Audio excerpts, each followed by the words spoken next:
You know, Canadian law can feel like this massive, tangled forest, right? It seems so complex, and honestly, trying to find your way through it can feel kind of impossible. But what if you had a map? Well, today, that's exactly what we're going to do. We're going to unfold a map and take you on a clear, guided tour of the entire legal landscape. Okay, so where do we get this map? Well, our guide for this entire journey is the textbook Introduction to Law in Canada. We're basically just going to use its table of contents as our roadmap. Its structure is going to guide us through everything, from the big ideas to the everyday rules. So we've got 5 key stops on our tour. First, we'll look at the map itself. Then, we'll dive into the big philosophical questions. After that, we'll check out the machinery of government that actually runs the law. Then, we'll see how it all connects to our daily lives. And finally, we'll meet the people who work inside the system. Sound good? Let's get into it. All right, first step. And this is all about understanding the path we're about to take. You know, think of it like looking at the legend on a map before you start a big hike. It just gives you the full picture of what's ahead. And here it is. This is basically the blueprint for our entire journey. It's the table of contents from the book. Just look at how it's organized into 4 main parts. It kicks off with the big ideas, then it moves into how the government is structured, then it dives into specific kinds of law, and it wraps up with the people who make it all happen. This logical flow, from the abstract to the totally practical, is just so important. It helps us get the why behind the rules before we even get to the what, and that is the exact path we're going to follow. All right, let's build on that. Before you can get into the nitty-gritty of legal rules, you've got to ask some really fundamental questions. And that brings us to part 1 of our guide, theory and context. And really, it all boils down to the biggest question there is. What is law anyway? Is it just a set of rules somebody made up? Is it about morality? Is it about justice? This first section of our guide dives right into these deep theories that are, quite literally, the bedrock of the whole Canadian legal system. Now, here's what's really cool. Canadian law isn't just one thing. It's this incredible mix. As the book explains, it draws from totally different global traditions, like common law and civil law.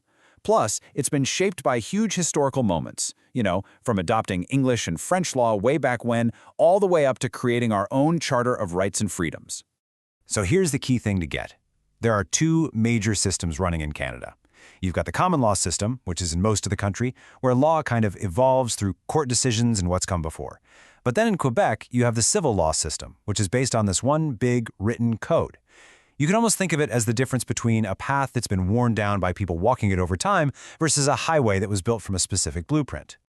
Okay, so we've got the foundational ideas down. Now let's look at the actual machinery that creates and enforces all these rules. This brings us to part 2 of our guide, which is all about the Canadian Constitution and the structure of our government. And the book breaks it down into 3 really simple core functions. First up, you've got the legislature. That's Parliament and the provincial legislatures, and their job is to make the laws. Next, you have the executive branch, the Prime Minister, the Cabinet, the Public Service, and they implement those laws. And finally, you have the judiciary. That's the courts and the judges, and they interpret the laws and settle arguments. Make, implement, interpret. Simple as that. And wrapped around this whole government machine is this crucial shield. The guide's next chapter digs into the Charter of Rights and Freedoms. This is the part of our Constitution that puts limits on the government's power and protects our most fundamental rights as Canadians. Okay, this next part, this is where the law stops being some abstract idea and gets really real. This is part 3 of our guide, and it covers the key areas of law that you might actually run into in your own life. And I'm not kidding, the law is absolutely everywhere. Did you slip and fall on an icy sidewalk? That's tort law. Signing a new cell phone plan? Yep, that's contract law. Buying a house involves property law, and going through a divorce means using family law. Starting a company, dealing with public safety, these are all specific areas of law covered in the book. They're like these invisible rules that shape our lives and how we interact with each other every single day. All right, for our last stop, we're going to pull back the curtain. Because a legal system isn't just a dusty old set of rules, it's a living, breathing system that's run by actual people. And that's the whole focus of part 4 in our textbook guide. So who are we talking about? Well, the guide introduces us to the whole legal profession. Lawyers, paralegals, judges, and the really strict code of ethics that they all have to follow. But it also dives into 2 huge ongoing challenges, making sure that everyone can actually get access to justice and the constant process of reforming our laws so they can keep up with our changing society. And there you have it. We've gone from theory and history through the halls of government right into our everyday lives and even behind the scenes of the legal profession. Just by following the structure of this one book, you now have the map to Canada's legal landscape. You have a framework you can use to understand pretty much any legal issue you ever hear about. So I guess the final question is for you. Now that you have the map and you've seen everything from the big ideas to the everyday rules, what part of this whole world sparks your curiosity the most? Where would you want to explore first?